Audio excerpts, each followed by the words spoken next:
What's up, everyone? We're back for another episode of Locked On Bucks. A little bit delayed on the post-game pod today, but we do have an Orlando game to wrap up, and we have another Orlando game to look forward to. I saw our friend Eric Name. He's sunning himself by the pool right now. I assume most of the Bucks roster is doing the exact same thing, so we'll talk about that. It was a little bit of a strange game. Always a little bit testy when the Bucks play the Magic, which is a little bit weird, but we're going to get into that and much more. Let's get started.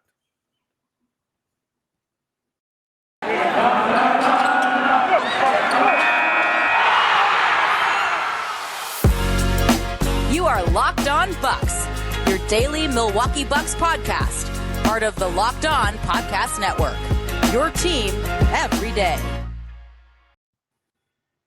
Welcome to Locked On Bucks. I'm your host, Kane Pittman. You can see and hear me on this show daily and also find my work over at ESPN. And joining me, regular co-host, also one of the co-hosts of the Technical Foul podcast, backed by popular demand, Camille Davis. For today's episode, that is brought to you by Truebill. Truebill is a new app that saves you money by helping you identify and stop paying for the subscriptions you don't want or need, and can even negotiate better deals on those you want to keep. As always, we thank everyone for making Locked On Bucks your first listen of every day. And I know a lot of you make Locked On Bucks your first listen of every day because when we don't have a podcast straight after the game, people start freaking out. They start getting a little bit concerned. But I do want to say, Camille, I was a little caught up. Things happened yesterday, so I couldn't do a post-game pod. But I messaged you at approximately 2:15 a.m., to see whether you could do this podcast today. And I did that because for me, that was about 7 p.m. I was just wrapping up the day. And I wasn't expecting a response until I woke up in the morning. And here we are about 5 minutes later. You're like, yep, let's do it. Let's podcast. And I said, okay, we can discuss this tomorrow because I don't know what you're doing up at this time, but I did not expect a response. But as always, your commitment to Locked On Bucks can never be questioned. Oh, yeah, for sure. It happened to be one of those nights, where you fall asleep on the couch and then when you try to get up and go to actual bed, it's not happening. So I was awake. So I just spent some hours binge watching the newest season of Hell's Kitchen because I was like, when did this even come out? So I was up watching Gordon Ramsay yell at people for a couple of hours until I fell back asleep. By the way, for those watching on YouTube, and if you haven't subscribed to YouTube, we're closing in on 2K, so you should really help us get to that 2K milestone, plateau, whatever you want to call it there. But it looks like you have some merch going on for the Technical Foul podcast. It looks like a lovely, lovely T-shirt you've got on there.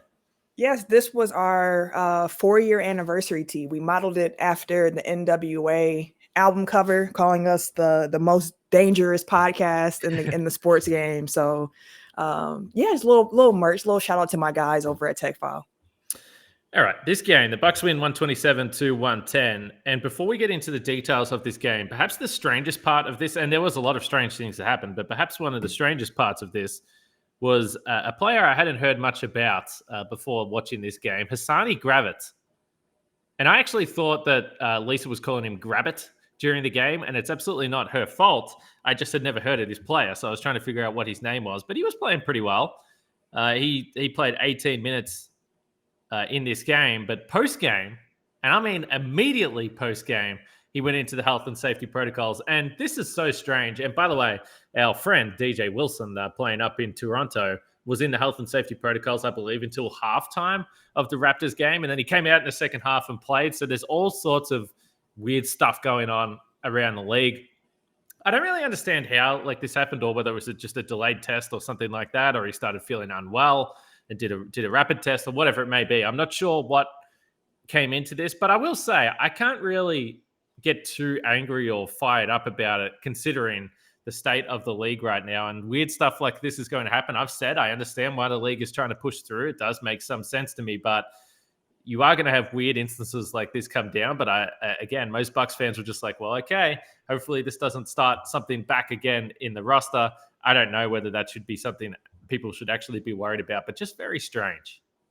It's extremely strange, but I mean, we're living during a pandemic, which in itself makes everything that we're doing somewhat strange. I think it's important to kind of keep in mind that we are not living in a normal time just between COVID and whatnot, and the fact that the league is just trying to push through games. This appears like it's just going to be part of the discourse, especially with how many cases are raging right now, just in general with this new variant.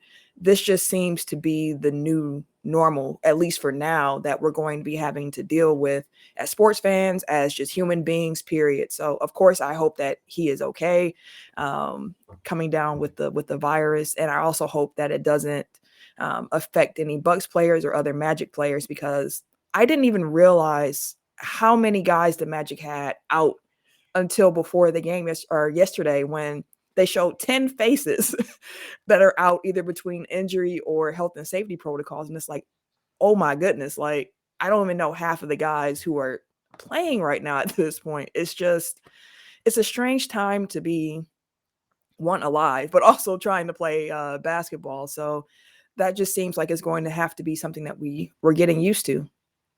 So the Bucks will play the Magic again tomorrow. So Gravit at this point is the one player that's been added to the injury list, as you already pointed to. But there's Cole Anthony, Mo Bamba, Michael Carter-Williams, Markel Fultz, Jonathan Isaac, Etwan Moore, Michael Mulder, Chemi Okeke, Terrence Ross, Jalen Suggs as well. So if you look at the box score, there's actually 22 names listed on the Orlando Magic box score right now, which is just a sign of the times.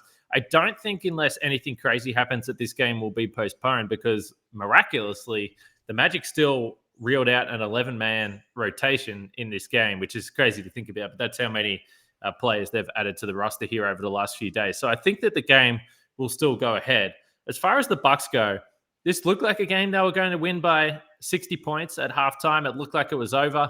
Our friend Justin Garcia tweeted a GIF during the third quarter, which was, I can't remember what movie it was from, but I just remember the tweet. It was just a kid playing with his food. It felt a little bit like that. Sometimes when you're leading by so much, you can let the lead get away there, particularly to start the second half. But they gave up a 19-0 run. But is there anything specifically you're taking away from this game? Because if you just looked at the two teams on the floor, there's no way Orlando had any business in this being a close game. In the end, they lose 127-110. Yeah, so I also felt like most other Bucks fans at halftime thinking, you know what, this game is going to end early. I'm going to go to Culver's in the fourth quarter, turn on the radio. Like, I'll have plenty of time. I won't miss anything. And as the third quarter just rolled on and the Bucks couldn't buy a basket, it was just getting really tough for them. And all of a sudden, Orlando's hitting, and the run keeps growing and growing and growing. And the next thing you know, the Bucks lose that quarter by like 12 points. But given the fact they built up such a large lead in the first half, the Bucks are still up. So at that point, what it comes down to is just win the fourth quarter, play strong in that moment, and do what you need to do. And the Bucks, I've seen it a few times so far this season, where they just kind of turn it on a little bit, where it's just kind of like we're done with this. The defense kicks up, and everything just goes from there. So it's been interesting to see. Yeah, I mean, these again, this is another one of these teams that the Bucks have just completely dominated for a number of years now. I was trying to think about it before we started recording. I think this is 10 straight against the Magic, but they have long streaks against the Pacers. Obviously, the Pistons are another team that they've beaten a lot. Cleveland, so Chicago Bulls, they've beaten a lot over the last few years as well. So there's a number of teams in the East that the Bucks have just completely dominated. This was another one of those games. But do you ever have any serious concerns about Giannis being on the floor at the same time as Mo Wagner? Only for Mo. The thing with Giannis and Mo is just kind of like, I don't really understand exactly when it happened. But at this point, there's some bad blood there. But it seems like Giannis just kind of tries to play through it. I mean, we saw the little clip from Christmas Day where it seemed he was saying something disparaging about Marcus Smart. So, like, if Giannis doesn't like a guy, like, generally he's just going to try to play through it from what it seems like. So, no problem with Mo being out there. And Mo's brother, he had himself a game against the Bucks. He had a game. So Franz had 38 points, 7 rebounds, 3 assists. And I don't know whether this was just my general laziness with watching this game, because I didn't think that the Bucks were ever going to lose. But I didn't know that he had 38 points until I looked at the box score after. It was kind of, and I think part of that is just how much the Bucks are winning by. But nonetheless, for a rookie, it's not quite Brandon Jennings, but a decent showing in the end from Franz Wagner. He certainly looks like the better player out of the two on the Orlando Magic team anyway.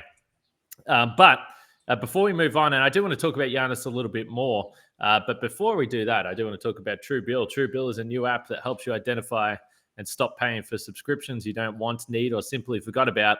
On average, people save up to $720 per year with Truebill because companies make subscriptions hard to cancel.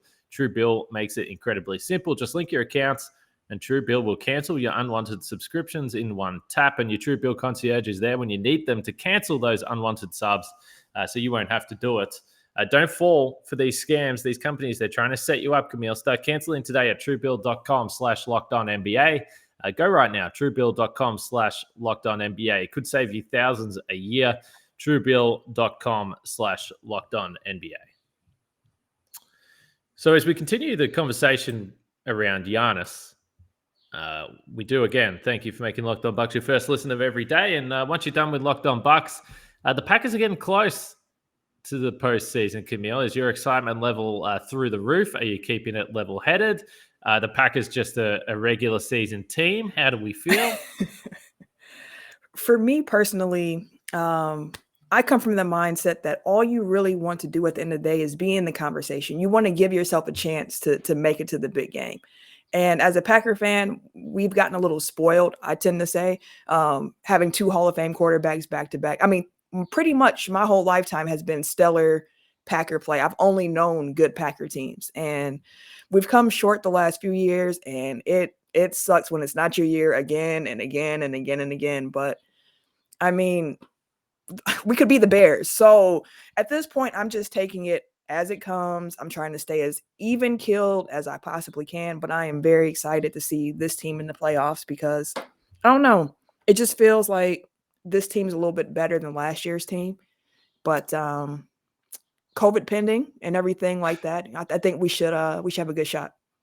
Listen, I'm from Geelong in Australia, and the Geelong Australian football team is basically, they're similar to the Packers. They won the title in 2007, 2009, 2011.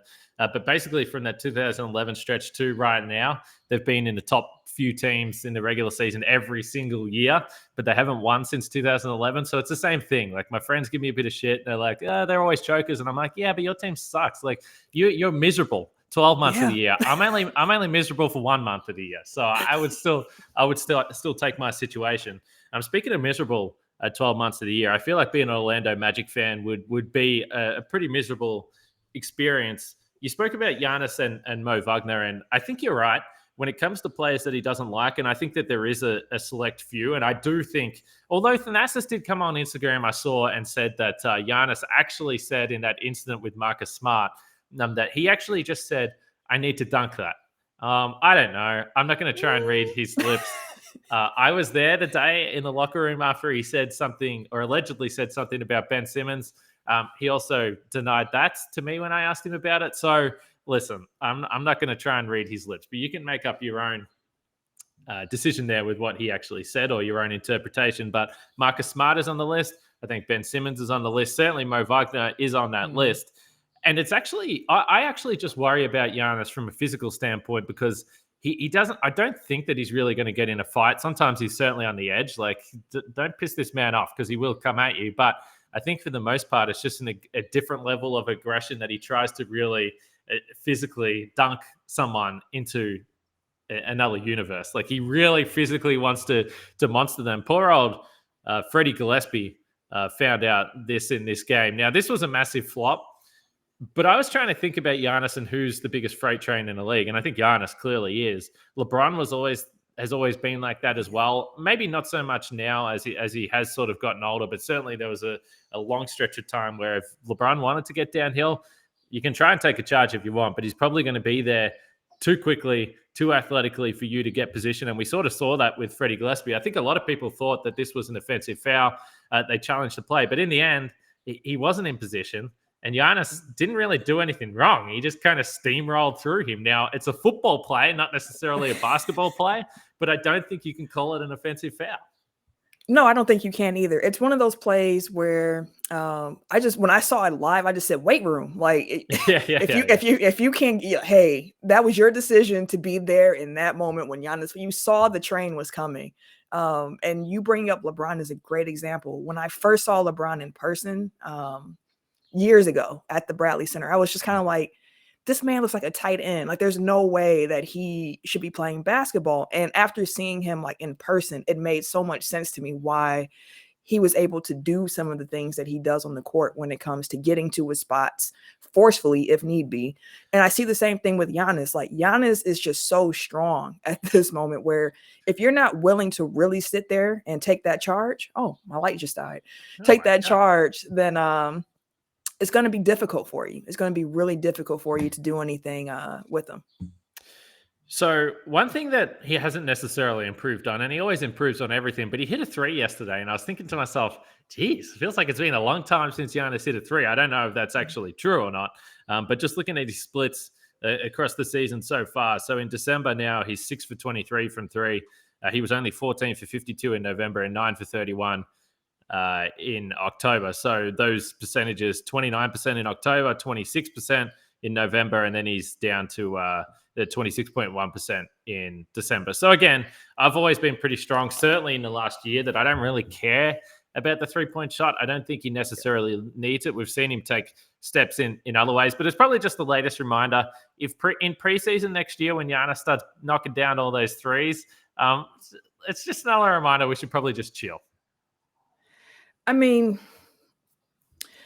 we know the 3-ball has never been Giannis's strongest suit. That is the weakest part of his offensive game. If you really want to just, say something, you might be able to argue free throws, but like the 3, he's not seen as much of a threat out there at all.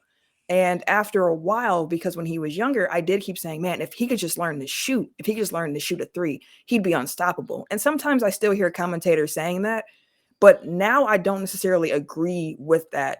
After the playoff loss to, which one was it? The bubble year, when we lost in the bubble. And I was like, what he really needs outside of a 3-point game is really just more of a post game. If he can figure out how to create his own shot around the basket when he's walled off or he gets stopped, that's when his game will go to the next level. And if he adds a 3 on top of getting a post game, that's just icing on the cake, which I could see Giannis doing later on down the line because the man never stops working. He's never satisfied. He's always trying to add to his game. So I could see it be something that comes. And when I say that, I don't mean that I think that at some point Giannis is going to be like a 45% shooter from 3 or 40% shooter from 3 or anything like that. Maybe just 33, one out of 3. Make 1 out of 3 every so often. Just something that people will kind of be like, okay, you actually might shoot this and make this. I'm going to come out here. But with as many tools as he has in his bag, although some said he didn't have a bag at all, it's kind of like pick your poison. And I guess what you would choose, which most teams do, is let him shoot, because we know if he gets close to the basket, it's almost automatic at that point. So, I mean, I won't get too excited over preseason 3s myself again, but I know he's going to keep working at it. And as long as he can just keep producing and growing his game, then, I won't be too upset about it. So I think part of the problem is that he actually takes a lot of heat check threes. That 3 that 3 that he hit yesterday was beautiful. There was kind of a hand in his face. He sort of held the pose a little bit, which we love to see. And then next possession down, I in my head I was like, oh man, he's pulling up for this 3, and he did. And it was an air ball, and I was like, well, and it was in the middle of Giannis really trying to take over the game. But I do think, and by the way, if there's anyone that's deserving of taking heat check shots, it's Giannis. So literally, I know going back a while ago, there was some frustration with some of the threes he used to take, but honestly, shoot whatever you want to shoot, man. As long as it's not 15 threes a game, I'm totally fine with it. But those types of 3-point attempts is why his percentage is probably lower than it potentially could be if he just shot threes that were open, or just the one dribble catch and shoot that we see him do from time to time. But those pull-up threes in transition where he brings the ball up the floor and he's feeling himself a little bit don't always pan out that well. But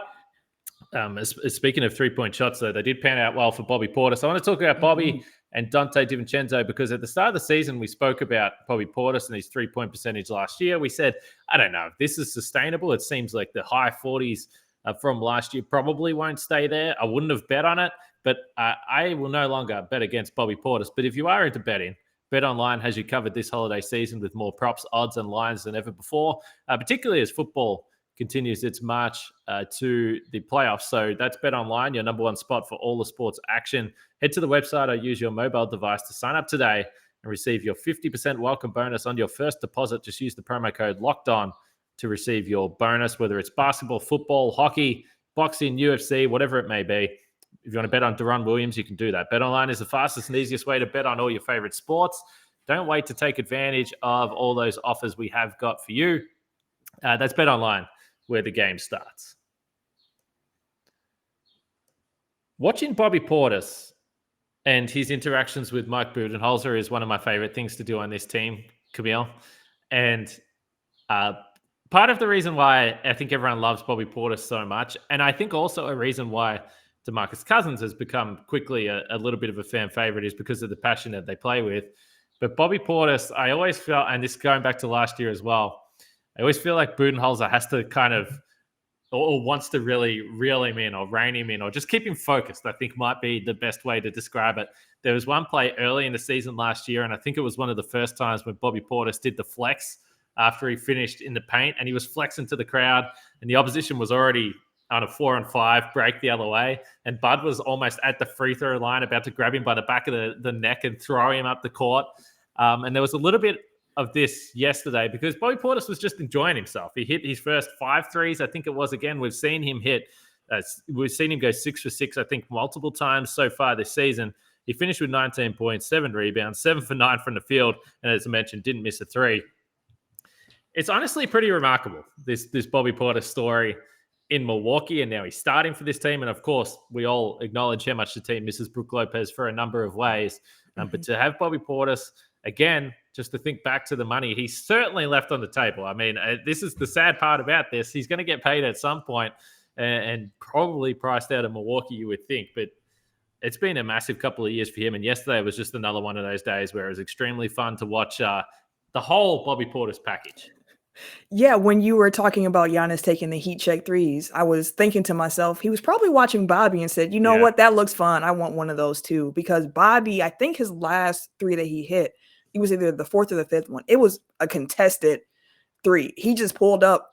I forget whose face it was in, but he just pulled up. And when he hit that, he just kind of knew, no, it's my night. There's nothing else that can stop here. And I think that's actually when Bud talked to him, where he was like, hey,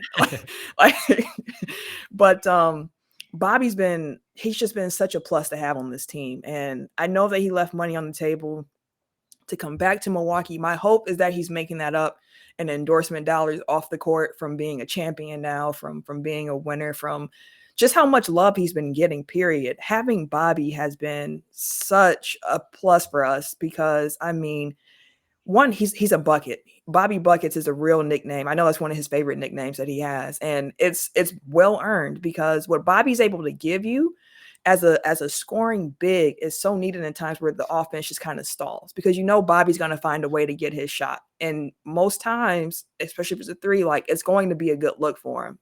You love to have him. And I think, honestly, similar about Pat Connaughton, where I'm like, he's starting to play himself out of his current contract. And I'm trying not to think too much about the future when it comes to Pat, but it's kind of like he might not be here too much longer either, because he just might price himself out of what the Bucks are able to offer. Him and Bobby are my 2 where I'm just kind of watching them, and I'm happy to see the growth in their games because, 1, I'm happy for the guys themselves. 2, happy as a fan of the team to see that, we're getting players who can contribute. But 3, the pessimistic side of me is kind of like, how much longer will we be able to watch them do this in a Bucks jersey? So I'm happy for Bobby. I am. And I'm also happy for Pat too. But I just think about that a lot, where I'm like, these guys are probably pricing themselves out if they're looking to get another deal after their current one is up. It's such an interesting conversation because I think about that exact point that you made a lot. And when you're playing on a team that has Middleton and has Drew Holiday and obviously has Giannis, I've always been curious about how players that are probably outplaying what their role should be elsewhere, or the expectations are higher, or the shot quality is not the same, and they are they're viewed differently on poor teams. Think of Bobby Portis in New York and all these other stops along the way.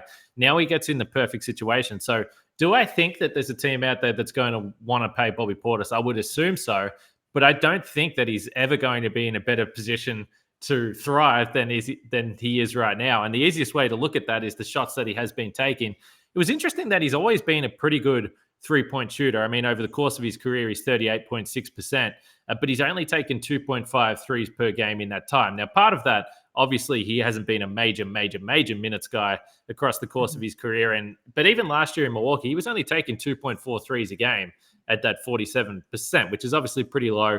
He was playing 20 minutes. The minutes are up to 28 this year, but the three-point attempts are up to 4.7. So he's doubled the three-point attempts, and his percentage has only dropped to from 47 down to 43. He's still at 43% this season.